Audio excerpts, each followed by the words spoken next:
Merry meet lovely people. My name is Penny and I'm a Wiccan.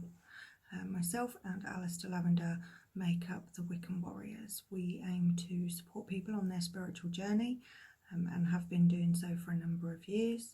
As I say, I'm a Wiccan and my divination choice is to use something called Witches' Runes. They're a little different from many sets of runes in that they only have 8 stones as opposed to the others that have a lot of stones. I've always used my witch stones, so for about 15 to 20 years I'm the only one that touches them. They were blessed at my altar and I trust whatever information that they give me. Sometimes I can do guidance readings with them and sometimes I can answer yes or no questions. If the question is too busy, if there are too many words, it can get quite muddly to interpret what the runes are responding with. So questions tend to be yes or no. So I'm going to tell you a little bit about my runes today. So for those of you that aren't aware of what they are, this is just a quick guideline. It's worth noting that when you throw the runes, whichever runes are face up are the ones that you read from.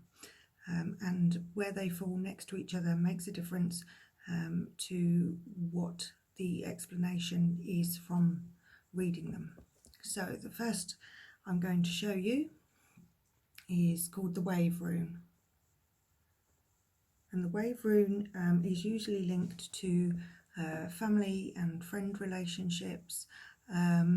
It is also linked to journeys. So if it falls next to the Sun Rune, it generally indicates a journey abroad.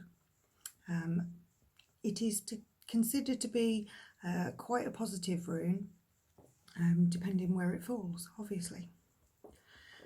The next rune is the Ear of Corn. Again considered a positive rune, indicates good luck, success, happiness, so it's quite a nice one to have.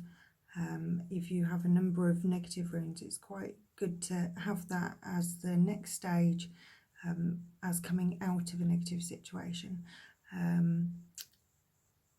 It indicates happiness and prosperous relationships too, if you think of the Eurocorn representing growth. The next rune is, I don't know if you can see that, the birds.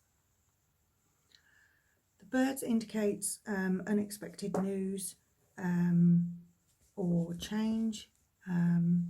If you think the birds used to be used for communication, sending messages on long distances, that's what you can link that to.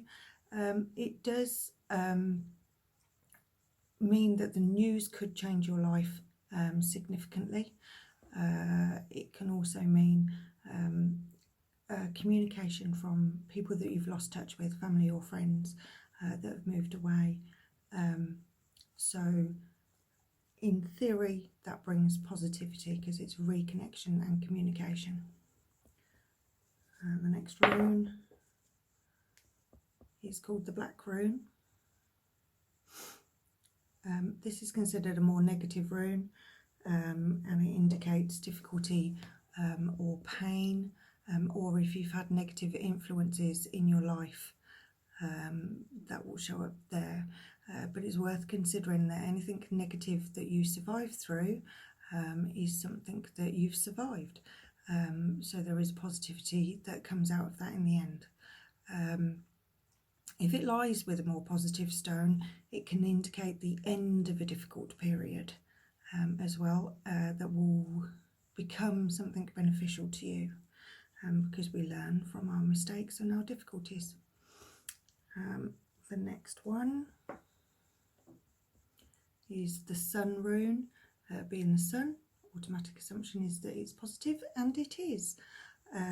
If you ask a question, a yes or no question of the runes, to get that is considered a yes response.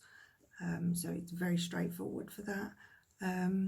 It is about personal enrichment in your life, so it is a very positive rune to have.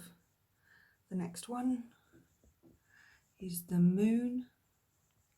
This is considered to be a very feminine stone, and therefore a very clear indicator if you ask a very feminine question, so something around relationships, to get this stone would indicate quite clearly that the runes are responding to that, with the understanding that it is a feminine question.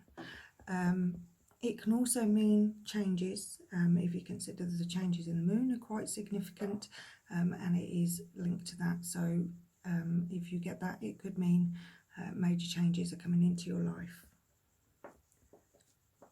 The next rune are the rings. The rings are linked to love and relationships, and it could be a positive answer. If you ask a question and that comes up, if it's specifically related to relationships, it is a clear indication that the runes are responding wholeheartedly yes to whatever it is that you've asked.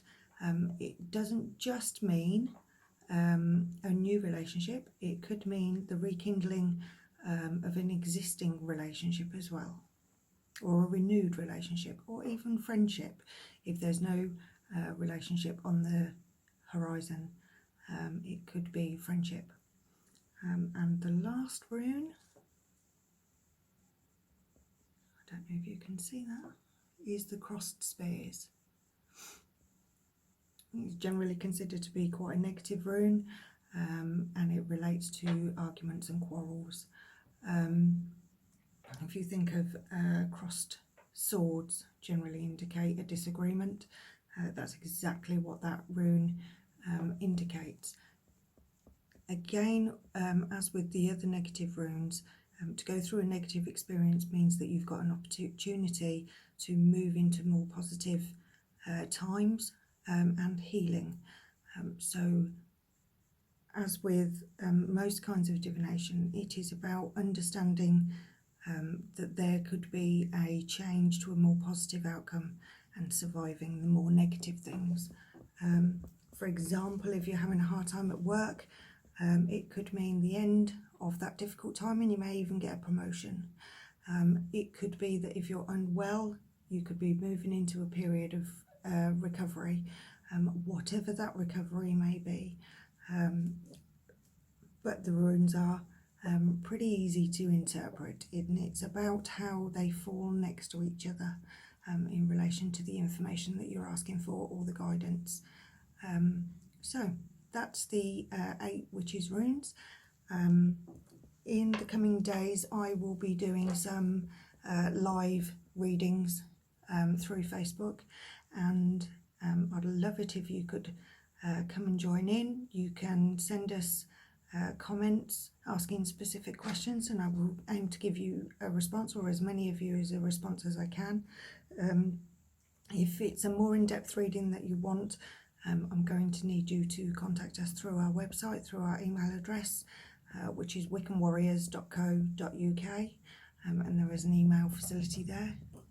In the meantime, love and light to you all, and blessed be. Thank you for listening.